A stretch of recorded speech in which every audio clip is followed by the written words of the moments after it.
have cornerback Beanie Bishop. Questions for Beanie? So, Beanie, start with the backstory. You've moved around a lot, so how's that happened? How's it gone? Hard to get adjusted to new places? I would just say I wasn't really heavily recruited, coming out of high school. And I get the chance to, play back closer to home at Western Kentucky. Follow my cousin there. And I was there 4 years, and I was all conference in 2021. Decided that I feel like that I had the ability to play Power 5 football and take the next step and show that I belonged in a Power 5 conference.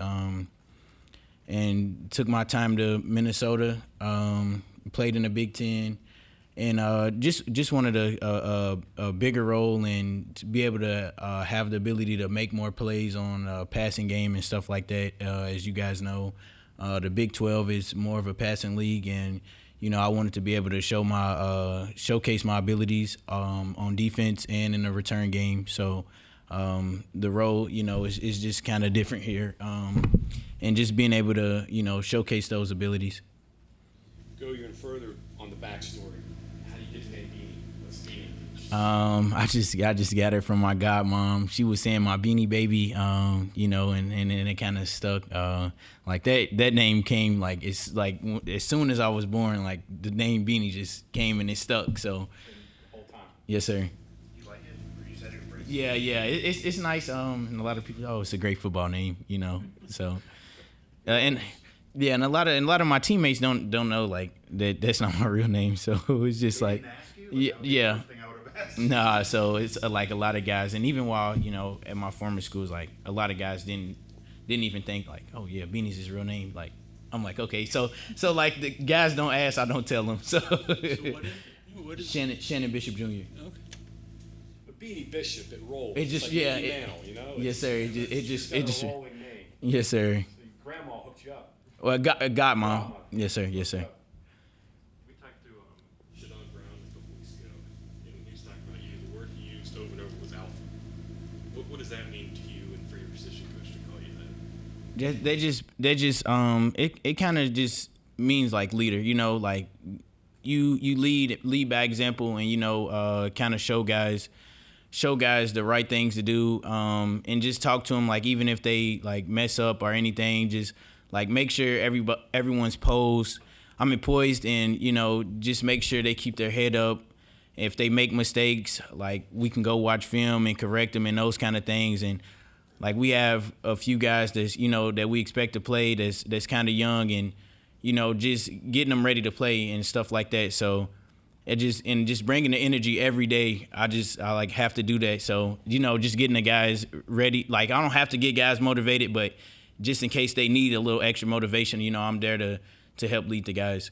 Is it hard at all to be you come in and you're the new guy in the room and you kind of immediately take on that role? I mean, is there any hesitancy or is that just your personality? I kind of think it's my personality. It's just kind of been instilled in me, like from just like growing up, like to be a leader. And, show guys instead of being the guy that's in the back of the line, be one of the guys that's in front of the line, and don't be afraid to make mistakes, because like if you have a lot of effort and you have a lot of energy, like you can fix the mistakes, but a lot of guys don't. If you don't have effort, it doesn't mean anything. This defense last year did not have a lot of takeaways. So far in camp, the defense has been able to generate some. What has been the difference? At least I know you weren't here last year, but why is the defense making more takeaways in camp so far, in your opinion? I think we make it a big deal to to at least try to get your hand on the ball, like no matter if there's pass breakups, breaking to the ball, which is important. You get a pass breakup, the ball gets tipped, you get an interception. Just like strip attempts, interceptions, forced fumbles, all of those kind of things. So like every day, get your hand on the ball. So like we got guys raking at the ball, breaking in zone. You know what I'm saying? Like breaking off the quarterback. So it's just been we've been able to get more takeaways, and just make that important, because once you get so many takeaways, it increases your chances to win games, and that's what we want to do. Will you coach that at Western Kentucky and Minnesota? Is it more here or about the same, you think? I think we're making a big important deal. We're making it a big deal here. So like, it's just get your hand on the ball. It's every meeting, every morning. Like we see who's on there. Coach, we need more of this. We need more. Like we need to get the ball more. So we want to lead the country in takeaways. Scheme here, is defensive scheme different than what you learned elsewhere? Have you had difficulty adjusting to what they're asking?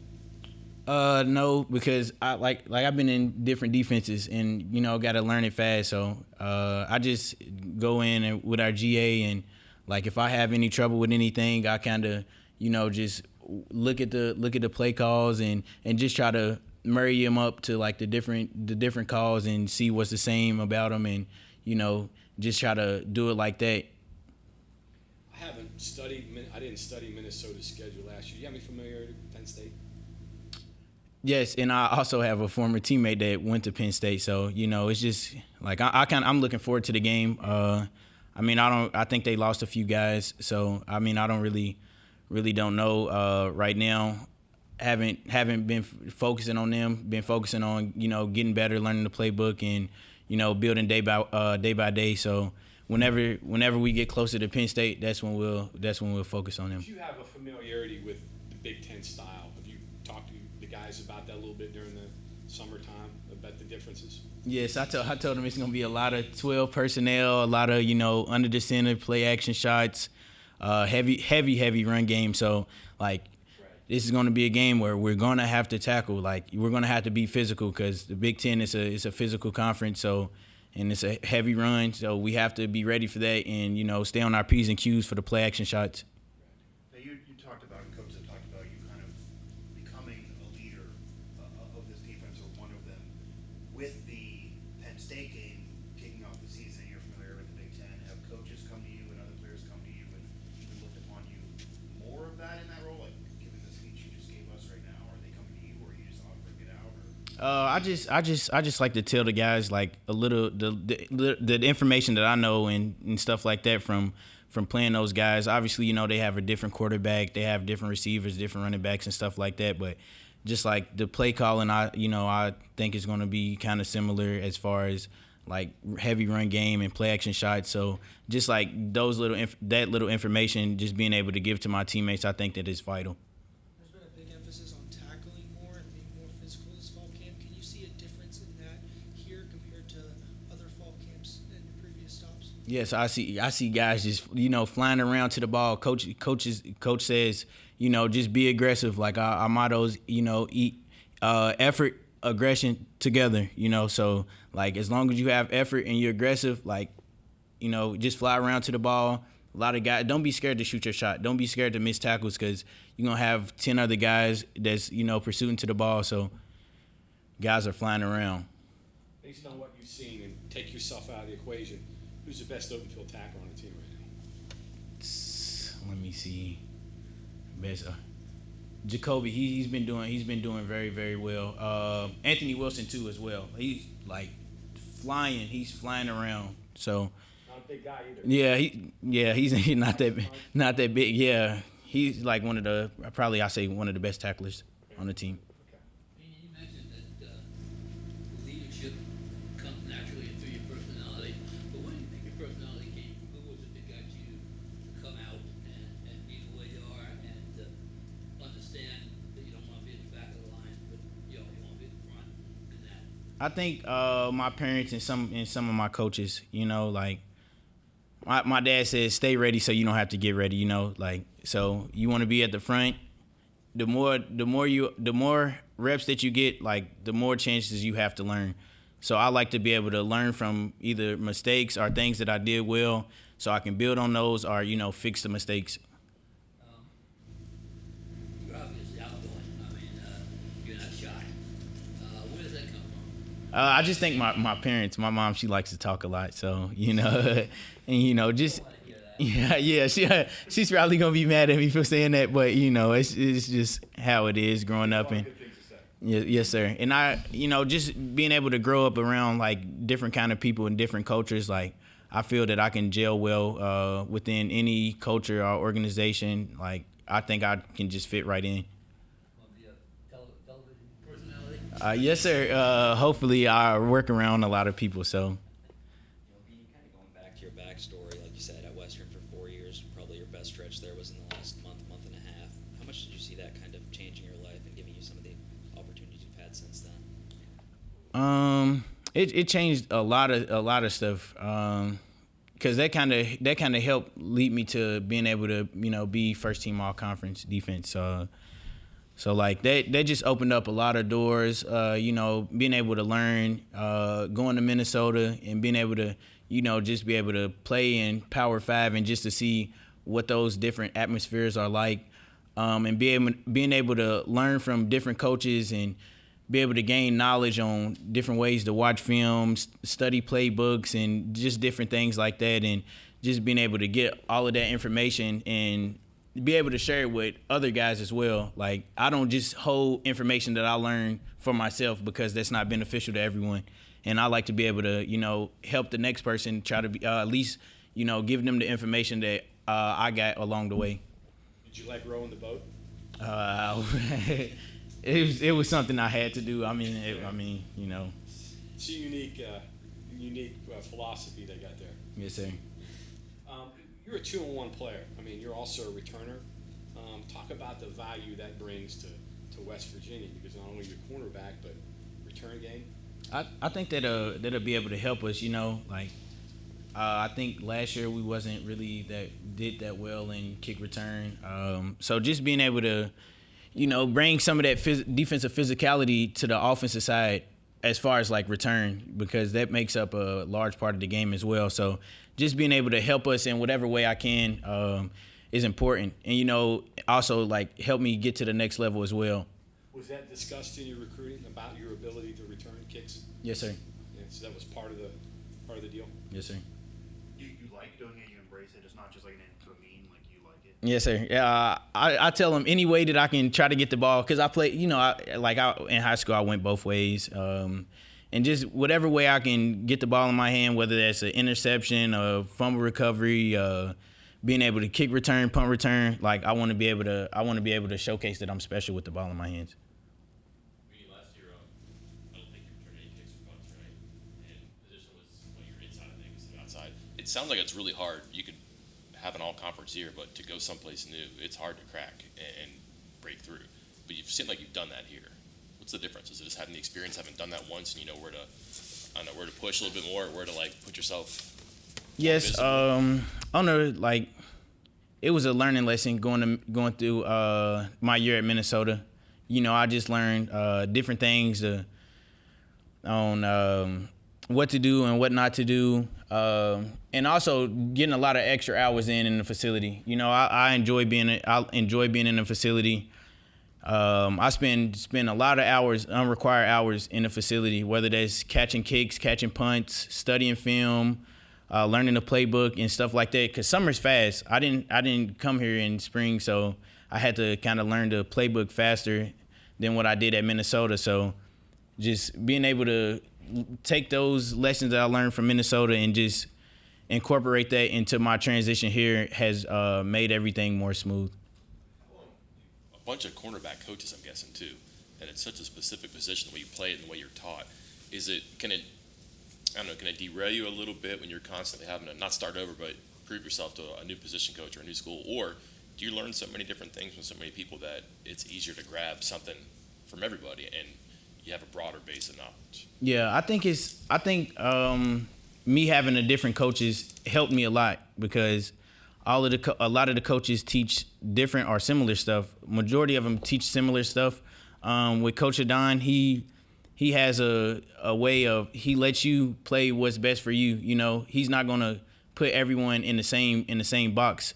So whatever I'm comfortable with, he lets me play that kind of technique. And if it doesn't work for me, he'll let me know, and then give me a different suggestion on how I should play things.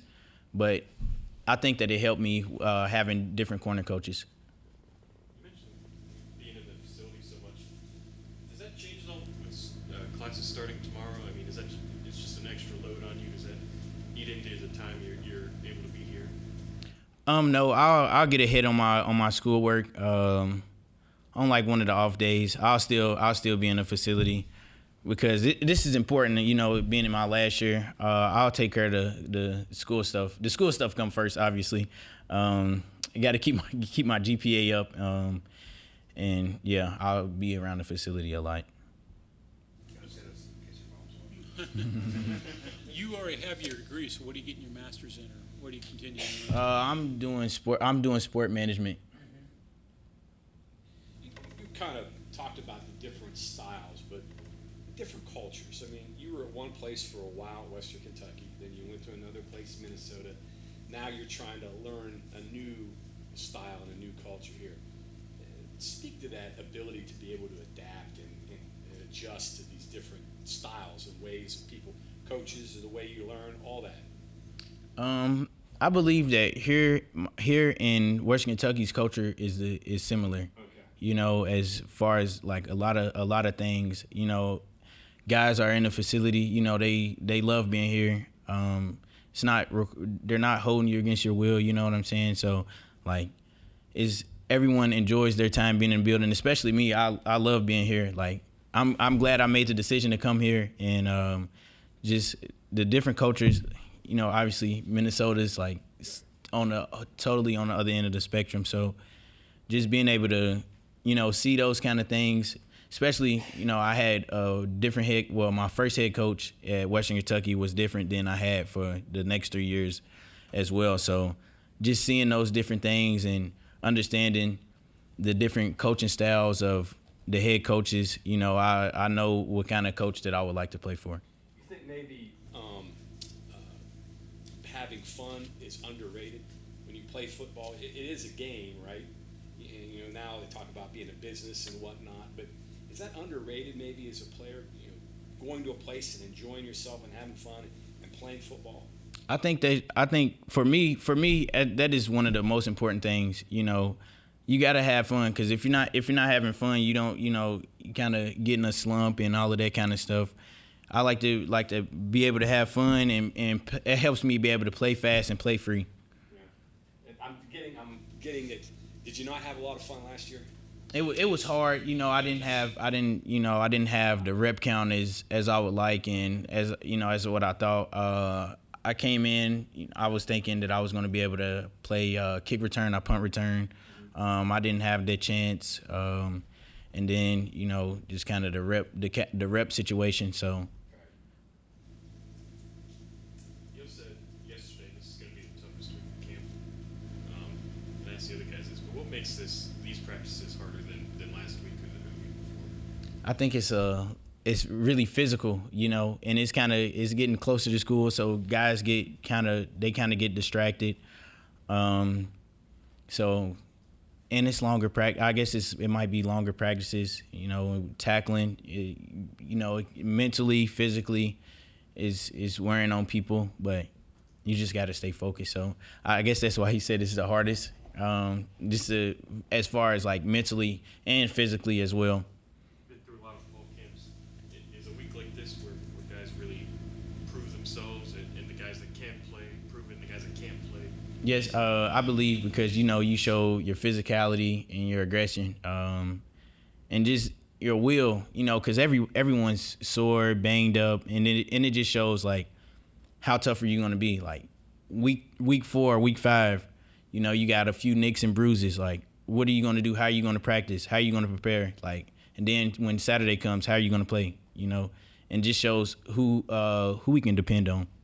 In terms of physicality, you've been in a couple places before West Virginia now, and Coach Brown, Coach Leslie, the whole defensive staff really talked about wanting to make this year's camp more physical and even more intense than what they had last year.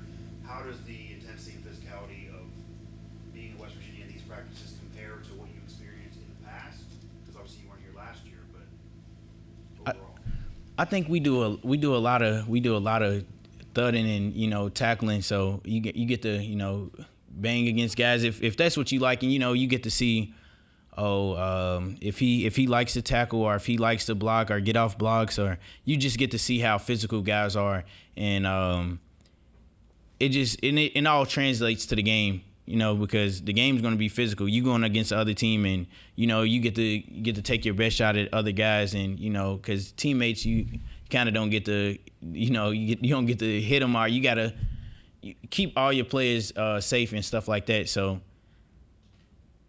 When you went into the portal this offseason, knowing you had 1 year left and you really wanted to find a place where you could play a lot and have a good time, just what was it like, you know, knowing you had one shot left and you got to make the right decision and, you know, you don't get a do-over. Was it stressful to be in the portal? I don't really think so, because I knew, like, out of the gate, like, what I was looking for. Within, like, me, I wanted to be able to be available, you know, have, like, a lot of the best resources, like, which we have here. Like, Coach Mike Joseph is great. I picked up 10 pounds since I've been here. I feel as fast as I've been, you know, I've been able to open up and run and stuff like that. And being able to talk to some of the coaches and, you know, see where I would fit in as far as, like, the return game, being able to play corner, being able to play nickel, and, you know, just being able – and not being so far away from home. I wanted my parents to be able to come see me play, and, you know, 6 hours isn't that far from home, so. You say you were under-recruited, but did you have any relationship with, you know, Shadon or Neal or any of those guys? They've had some success in Kentucky through the years. No, not really. I can't remember. High school was so long for me, so I can't really remember. I had like 2 FCS offers, and the one FBS offer was Western Kentucky. Anything else for Beanie? All right, thank you very much. Thank you all.